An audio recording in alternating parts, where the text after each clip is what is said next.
Bendiciones, bienvenidos aquí a la clase número 4 ahora de discipulado aquí en el Seminario Teológico Talmud. Vamos a estar en esta oportunidad hablando de las objeciones al discipulado. Sabemos que hay personas que presentam argumentos, excusas, em contra desta prática que a Bíblia nos ensina. Então, veamos quais são as objeções que as pessoas podem apresentar e qual é a resposta que nós podemos dar a essas pessoas. Discipulado é a palavra corta para dizer ajudar a outros a seguir a Jesus, haciendo de maneira deliberada bem espiritual em suas vidas. Isto implica tomar a iniciativa, ensinar, ser modelo, amar e ter humildade, como já hemos visto em classes anteriores. Pero, aun quando podamos estar de acordo com o término, alguns cristianos todavia têm dificuldade em todo o conceito de discipular. Se sentem incômodos e se pode alegar número infinito de objeções. Objeção número 1. Este discipulador não é ideal. Qual é a resposta? Ni tampoco tú lo eres. Dios es el único perfecto en esta ecuación. Él recibe gloria usando vasijas imperfectas como tú y yo. Cuanto más humilde seas, más encontrarás que tienes que aprender de cualquier otro verdadero discípulo. Entonces, esta puede ser una excusa, una objeción que alguien puede presentar, que el discipulador no es el ideal. Lamentablemente, jamás vamos a encontrar una persona ideal en todos los sentidos. Solo Cristo. Objeción 2. Si una persona está siempre escuchando a su discipulador, podría no someterse más a otras buenas autoridades como los padres, el esposo o la iglesia. ¿Cuál es la respuesta? Cuando se hace bien, el discipular le llevará a una sumisión apropiada a cualquier autoridad establecida por Dios.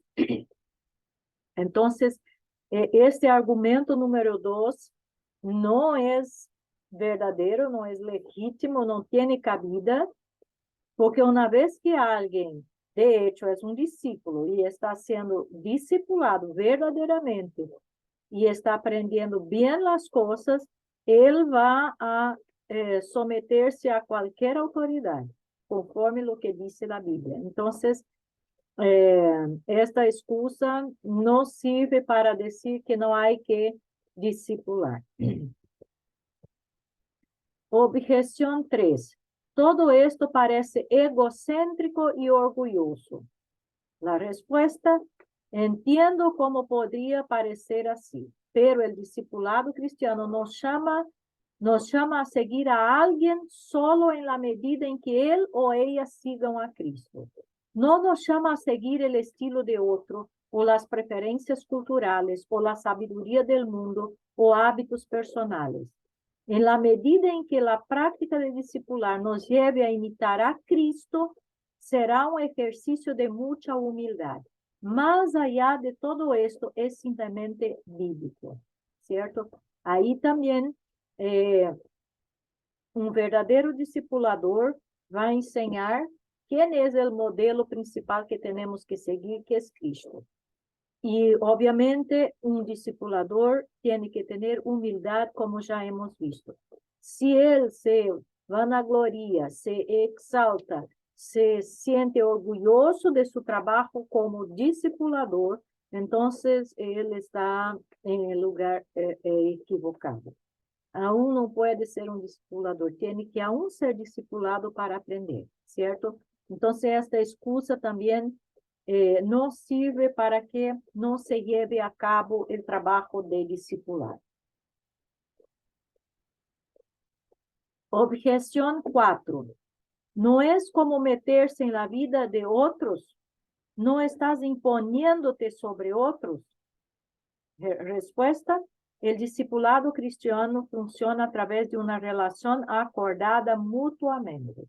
Entonces, el discipulado, por supuesto, no quiere decir meterse en la vida de los otros o imponerse sobre los otros. Quiere decir enseñar a una persona a caminar con Cristo para la gloria. Ahora, que es verdad que hay gente que sí quiere meterse en la vida de los otros y que utiliza exactamente el discipulado como una justificativa o una forma para esto, y llamando este intrometerse en la vida de otro como discipulado, esto pasa. Pero no es así. El discipulador también tiene que tener respeto a la individualidad de la persona que está siendo discipulada. No quiere decir que él tiene que meterse en la vida de la persona, de los otros, y imponer su voluntad o sus gustos o sus decisiones a la otra persona. No es así. Esto no es discipulado, ¿cierto? Si uno quiere hacer esto, entonces no está bien para ser un discipulador.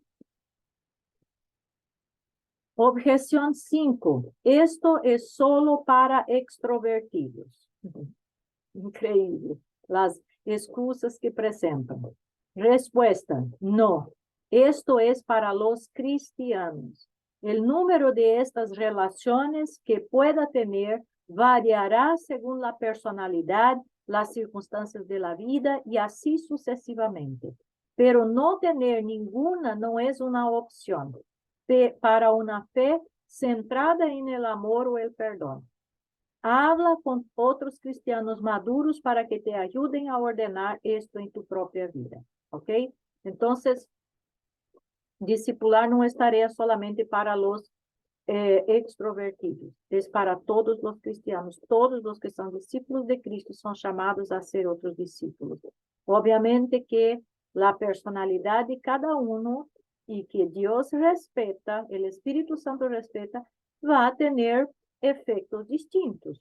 Por supuesto que una persona más extrovertida puede que más gente se agregue para ser discipulado por aquela persona, porque ella por sí sola ya es atractiva. Ahora ahí hay que tener el cuidado de que la gente se esté juntando ahí con esa persona, no por causa de él, y sí por causa de Cristo. Ahí está el problema. Y una persona que tenga un temperamento más introvertido, que no tenga una personalidad tan expansiva, pero también tiene relaciones sociales, también tiene amigos. Por supuesto, no va a tener quizás tantas personas así a su alrededor, pero esto no importa. Lo importante es que cada uno sea fiel haciendo el trabajo que el Espíritu Santo le dirigió a hacer, el discipulado de otros para la gloria del Señor. Lo que Dios busca no es cuántas personas estamos discipulando, y sí nuestra fidelidad en hacerlo. Algunos van a lograr hacerlo a más gente por sus propias características y circunstancias, y otros van a lograr hacer con menos gente. Pero lo importante es que todo que es discípulo de Cristo también esté involucrado en el trabajo de hacer discípulo.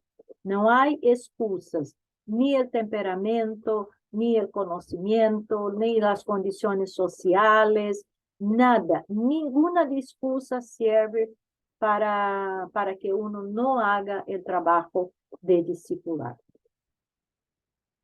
Objeción 6. No lo necesito. Quiero decir, seguro que las cosas más importantes acerca de la vida cristiana son evidentes, así que estoy demasiado ocupado para que esto sea una prioridad. Hay aquellos que piensan que no necesitan, que ya saben de todo. Y esto también es un problema. Respuesta, esto suena como el síndrome del llanero solitario. Jesús no murió por individuos separados, sino por una iglesia. Al adoptarte, Cristo te introdujo en una familia, por lo que ahora tienes hermanos y hermanas. Es más, Él dice que demostramos nuestra membresía familiar y amor por Él a través de nuestro amor el uno por el otro. Hacemos esto mediante nuestra sumisión y compañerismo en la iglesia local. El cristianismo es personal, sí, siempre, pero no privado. Es personal, pero no es privado. Es personal, pero tengo que vivir en el cuerpo. Soy parte de un cuerpo. Y como cuerpo, por ejemplo, mi mano no puede decir, voy a vivir sola, chao, no necesito de usted. Soy de tu cuerpo, pero no voy a estar en tu cuerpo. Eso no puede pasar. Lo que es del cuerpo tiene que estar todo ahí funcionando en armonía. Y así también pasa con la iglesia. Entonces, probablemente una persona que no quiere ser discipulada significa que no es una persona convertida. Necesitas estar involucrado en la vida de otros y necesitas que ellos estén involucrados en la tuya. Dios es el único que no necesita ser enseñado. Todos nosotros necesitamos todos los días aprender algo. Objeción 7. No puedo discipular. Soy imperfecto, falible y demasiado joven. Respuesta: si de verdad estás siguiendo a Cristo, todo lo que necesitas hacer es compartir lo que sabes, no lo que no sabes. Para muchas personas a tu alrededor, eso significaría compartir el Evangelio. Como compañeros miembros de la iglesia, esto podría significar comenzar conversaciones espirituales, haciendo preguntas, compartiendo lo que estás aprendiendo y orando por ellos. Cualquier persona que verdaderamente está siguiendo a Cristo puede discipular. Una forma muy sencilla y que puede nos ayudar en este aspecto para que nos desarrollemos en la tarea de discipular a alguien es que, por ejemplo, usted tiene su lectura diaria de la Biblia, se supone, como discípulo de Cristo. Yo no consigo imaginar y pensar un cristiano que no lee la Biblia todos los días y no ora todos los días. No tiene tiempo devocional todos los días. Entonces, usted hizo una lectura, aprendió algo de esta lectura. ¿Qué tal si usted compartilha esta enseñanza de esta lectura a alguien de tu familia, por ejemplo, en la mesa del desayuno, o en el almuerzo, o en la cena, o a un compañero de trabajo, o a un amigo, no importa quién. Vas a ver cómo esta enseñanza que usted aprendió de su lectura devocional, individual, particular con Dios, va a ayudar a otros. Y la gran enseñanza que vas a estar dando a la gente es que usted lee la Biblia, que usted tiene una vida devocional con Dios y que cuando tenemos esta vida devocional, Dios habla con nosotros, habla en nuestro corazón. Y esto puede motivar, ayudar a otros a que también desarrollen su vida devocional con Dios. Entonces, es una forma muy sencilla. No sabemos mucho, pero sabemos alguna cosa. Usted escuchó una predicación en la iglesia. ¿Qué tal si usted, mientras esté escuchando, apunte, haga algunos apuntes y en la primera oportunidad que tenga, comente algo de la predicación que usted escuchó con otra persona? ¿Y sabe por qué esto es importante? Porque mientras estamos hablando a otros, lo que hemos escuchado, lo que hemos aprendido, nosotros mismos somos los que más aprendemos. Entonces, alguien decir, no puedo discipular, soy imperfecto, soy falible, soy demasiado joven, esto no es disculpa. Hasta un niño puede, de repente, influenciar la vida de alguien. Y yo fui testigo de una experiencia así, de una persona que se llegó a Cristo por causa de la palabra de un niño. Entonces, no es excusa. Todos pueden, sí, discipular. Conclusión de esta parte aquí de las objeciones a discipular. Discipular es ayudar a alguien a seguir a Jesús haciendo un bien espiritual deliberado en su vida. Ya hemos mencionado este concepto muchas veces. Somos cristianos porque alguien hizo eso por nosotros. Y alguien lo hizo por ellos. Y así sucesivamente hasta llegar a los primeros discípulos. Los testigos oculares originales de Jesús enseñaron lo que él les había ordenado y así crearon testigos por el oír. Esto continúa hasta el día de hoy y ahora es nuestro turno. Bajo la soberanía de Dios, la generación futura de discípulos depende de que nosotros sigamos el ejemplo de estos primeros discípulos. Discipular es parte de nuestro propio discipulado con Cristo. Guarde bien esta frase. Discipular es parte de nuestro propio discipulado con Cristo. ¿Ok? Entonces, si deseamos ser discipulados, una de las formas es exactamente discipular a alguien. ¿Dónde deberíamos discipular? La iglesia local. Dawson Trotman tiene una historia increíble. A principios de los años 30, Trotman, un joven trabajador de un almacén de madera, fue inspirado por 2 de Timoteo 2:2, que dice, lo que has oído de mí ante muchos testigos, esto encarga a hombres fieles que sean idóneos para enseñar también a otros. Él comenzó enseñando a estudiantes de la escuela secundaria, para que se discipularan unos a otros y luego en 1933 extendió su labor a la Marina de los Estados Unidos, fundando un grupo llamado Los Navegantes. Trotman murió en 1556, pero el grupo de los navegantes sigue evangelizando y discipulando estudiantes en todo el mundo hasta la fecha de hoy. Entonces, observen. En el inicio del siglo pasado, un joven entendió lo que este versículo decía y trató de ponerlo por obra junto con los estudiantes, a donde él también estudiaba, para que estuvieran discipulando unos a los otros. Y esto se fue expandiendo, creciendo, se formó un grupo llamado Los Navegantes, y cuando este hombre 23 años después muere, este grupo sigue activo, discipulando y evangelizando estudiantes por todo el mundo. Entonces, Los Navegantes describe la organización como un ministerio cristiano que ayuda a las personas a crecer en Cristo conforme navegan a través de la vida. También dicen, difundimos las buenas nuevas de Jesucristo, estableciendo relaciones individuales de mentoría o discipulando con las personas, equipándolas para tener un impacto en aquellos que están a su alrededor para la gloria de Dios.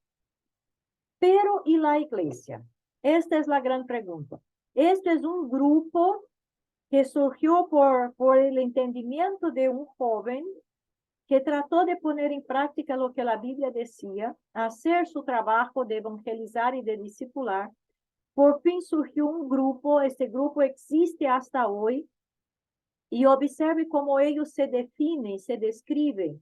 Ellos son un ministerio, pero la tarea de evangelizar y de discipular no es simplemente de los navegantes de este ministerio o de algún otro ministerio específico que se tome esta tarea para hacer. Esta es la tarea de la iglesia local, de cada iglesia local. No es de algunas, no es de un ministerio específico, es de la iglesia. Y por eso está aquí la pregunta, pero ¿y la iglesia? ¿Qué hace la iglesia? Estas declaraciones describen lo que las iglesias deberían estar haciendo. Los ministerios paraeclesiales no deben reemplazar a la iglesia local cuando se trata de hacer discípulos y llevarlos a la madurez. Si no es sabio discipular sin una iglesia, peor es hacer iglesia sin discipular. Entonces, a la práctica que este grupo o los navegantes o otros que existen por ahí que tienen la tarea de evangelizar y discipular hacen, debería ser el trabajo de la iglesia, de cada iglesia.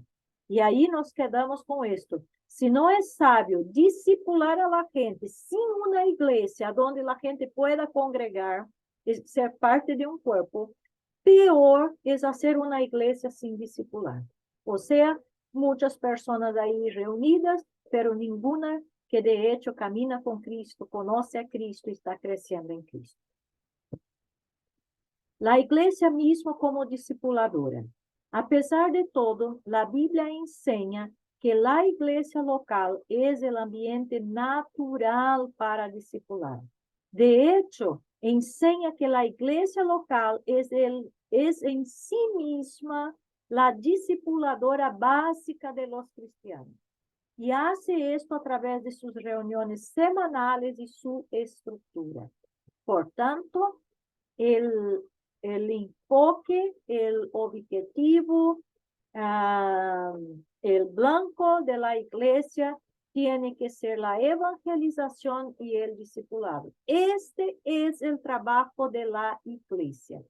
Nada más que esto. Lamentablemente, en nuestros días, la iglesia se ha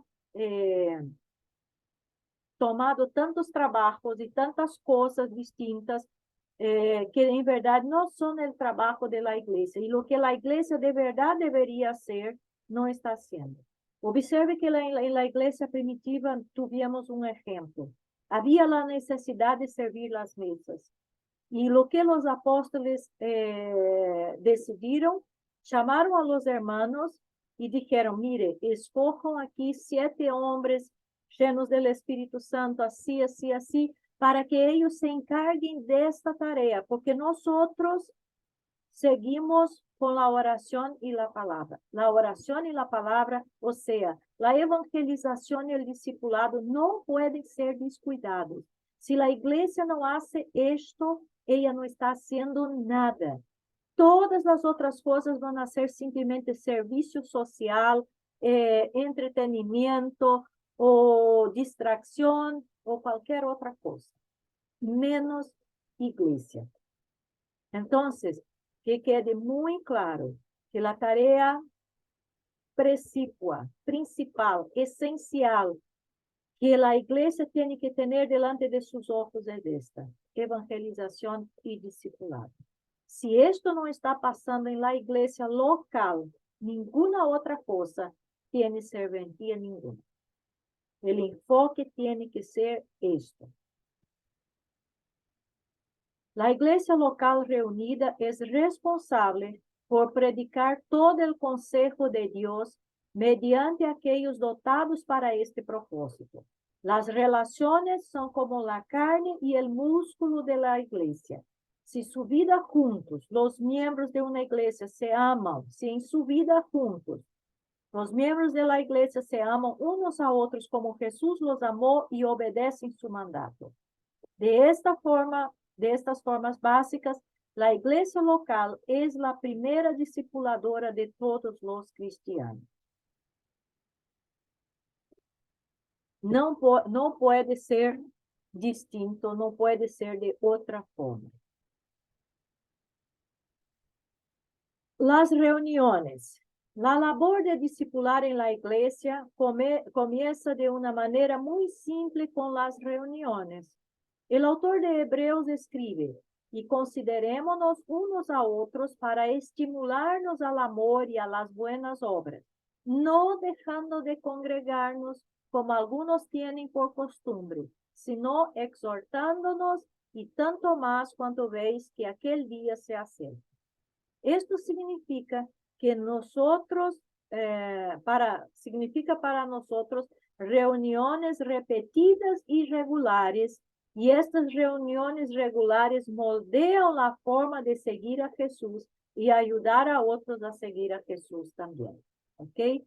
Entonces, la iglesia debe mantener sus reuniones regulares con este objetivo de enseñar y ayudar a formar a la gente para caminar con Cristo.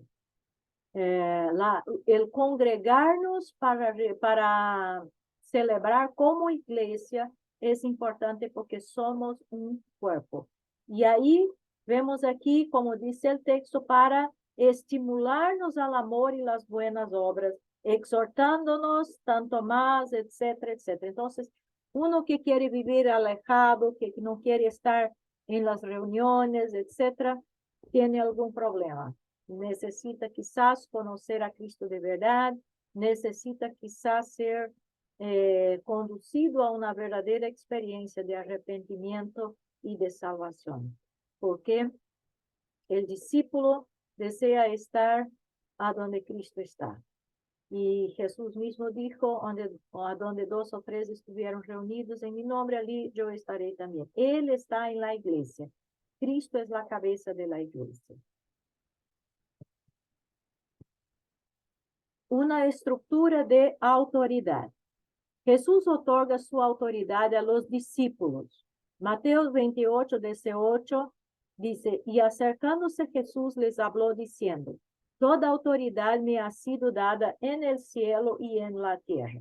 Id pues y haced discípulos de todas las naciones, bautizándolos en el nombre del Padre, del Hijo y del Espíritu Santo, enseñándoles a guardar todo lo que os he mandado. Y he aquí, yo estoy con vosotros todos los días hasta el fin del mundo. Entonces, observe, Jesús tenía la autoridad dada por el Padre en el cielo y en la tierra. Y él ordenó que los discípulos también fueran a ser discípulos de todas las naciones, etcétera, etcétera, guardando lo que había ordenado, y él mismo estaría con ellos, con los discípulos, con su iglesia, todos los días hasta el fin. Entonces, estamos bajo la autoridad de Cristo. Los discípulos recibieron autoridad de Jesús para hacer lo que él había ordenado. Más tarde, Jesús pone esta misma autoridad en las manos de la iglesia local. En Mateo 16, 18, 19, nos dice el texto, yo también te digo que tú eres Pedro, y sobre esta roca edificaré mi iglesia, y las puertas del Hades no prevalecerán contra ella. Yo te daré las llaves del reino de los cielos, y lo que ates en la tierra será atado en los cielos, y lo que desates en la tierra será desatado en los cielos. ¿Cierto? Entonces, la iglesia tenía la autoridad para hacer estas cosas, como está escrito aquí. En Mateo 18, versículo 17 a 19, Jesús aún aclara más que esta autoridad es de la iglesia y no de Pedro, como algunos intentan de entender. Dice así, y si rehúsa escucharlos, dile a la iglesia. Y si también rehúsa escuchar a la iglesia, sea para ti como el gentil y el recaudador de impuestos. En verdad os digo, todo lo que atéis en la tierra será atado en el cielo, y todo lo que desatéis en la tierra será desatado en el cielo. Además os digo que si 2 de vosotros se ponen de acuerdo sobre cualquier cosa que pidan aquí en la tierra, les será hecho por mi Padre que está en los cielos. ¿Quién tiene la autoridad? La iglesia. Nos bautizamos y nos enseñamos unos a otros. Jesús ordenó a sus discípulos que fueran y hicieron discípulos a todas las naciones, bautizándolos en el nombre del Padre, del Hijo y del Espíritu Santo, enseñándoles. Bautizar a alguien es reconocer formalmente que Él está en Jesús. Estos representantes de Jesús deben ser enseñados. En el Nuevo Testamento, la iglesia local está en el centro de la obediencia de los discípulos y de la labor de discipular. Esto no es opcional, esto es básico. Los pastores y los miembros.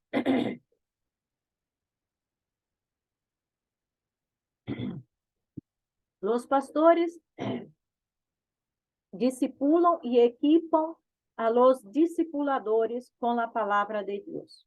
En el Nuevo Testamento, el papel fundamental del pastor o anciano es enseñar.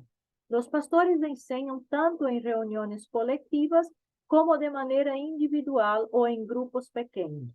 Y uno de sus objetivos en la enseñanza es equipar a la iglesia para la obra del ministerio. Discipulan a los miembros para que los miembros puedan discipular también. Los pastores dan ejemplo. Ya hemos visto que ser un modelo del camino a la cruz es un componente crucial a la hora de discipular en general. Recuerda lo que dijo Pablo: sed imitadores de mí, así como yo de Cristo.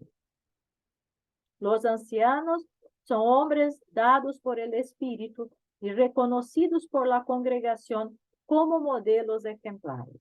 No son perfectos, pero son irreprochables. Por esto es que Pablo enfatiza la importancia del carácter cuando describe sus cualidades a Timoteo y a Tito. Y esto podemos leer en 1 de Timoteo 3, de 1 a 7, y en la epístola de Tito, a Tito, capítulo 1, 6 a 9.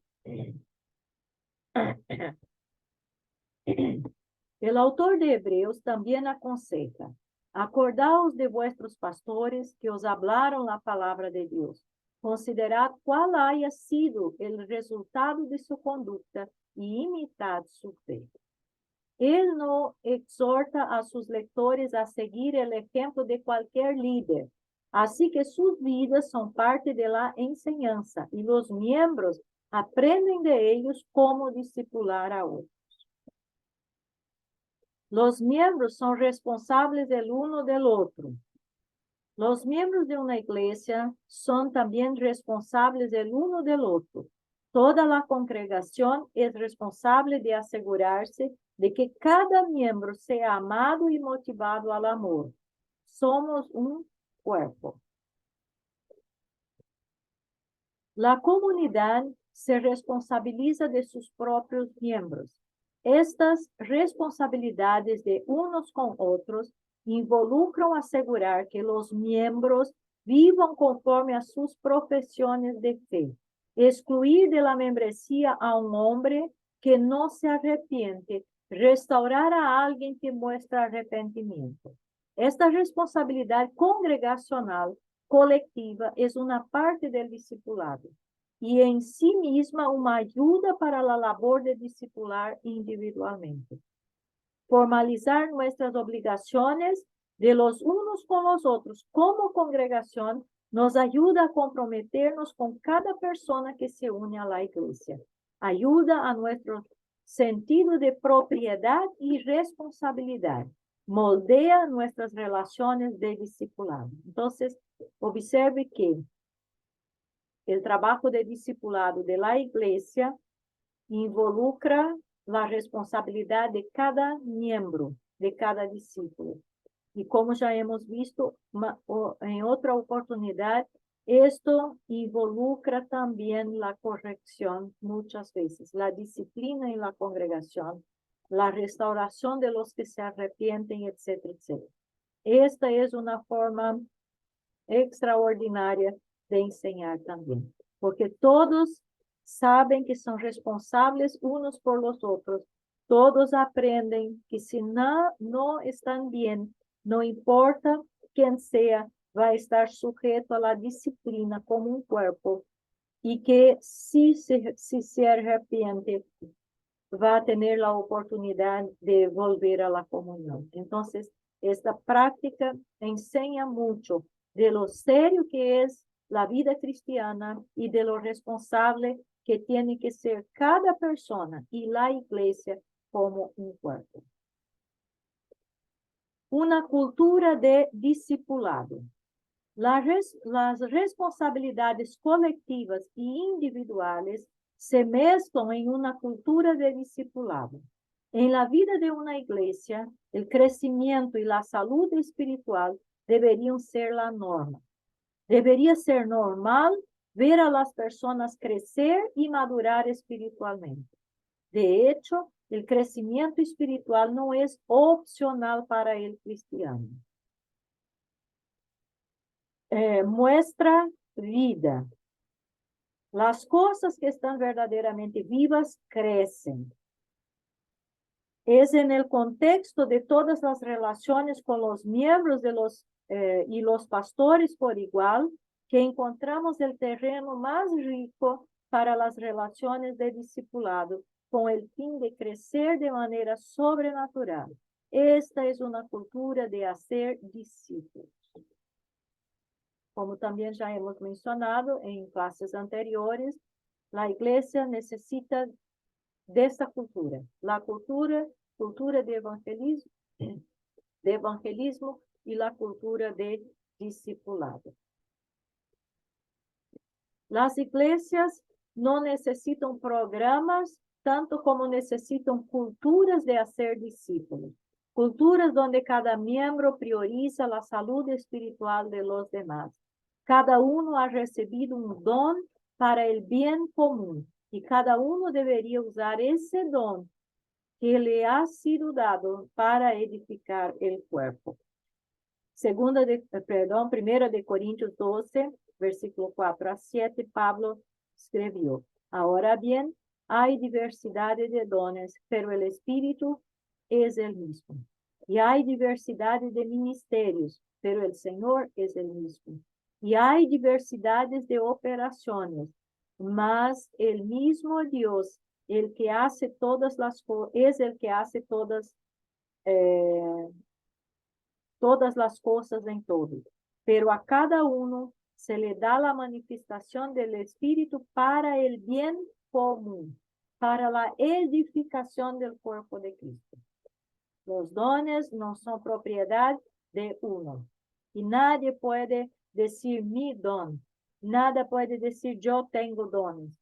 Cada don que tenemos es dado por el Espíritu Santo, por la Trinidad en verdad, que aquí menciona el Hijo, el Espíritu y el Padre, y tiene como objetivo el bien común, la edificación del cuerpo de Cristo. Y finalizando, para reflexionar, palabras del admirable príncipe de los predicadores, Charles Spurgeon. La única forma de vencer el legalismo es por medio de una obediencia real a Cristo, cuando Él nos llama a seguirlo. Porque en Jesús la ley al mismo tiempo se cumple y es cancelada. El discipulado significa adherir a la persona de Jesús y por lo tanto someterse a la ley de Cristo, que es la ley de la cruz. Bendiciones, muchas gracias por su atención y nos vemos en la próxima clase. Chao, chao.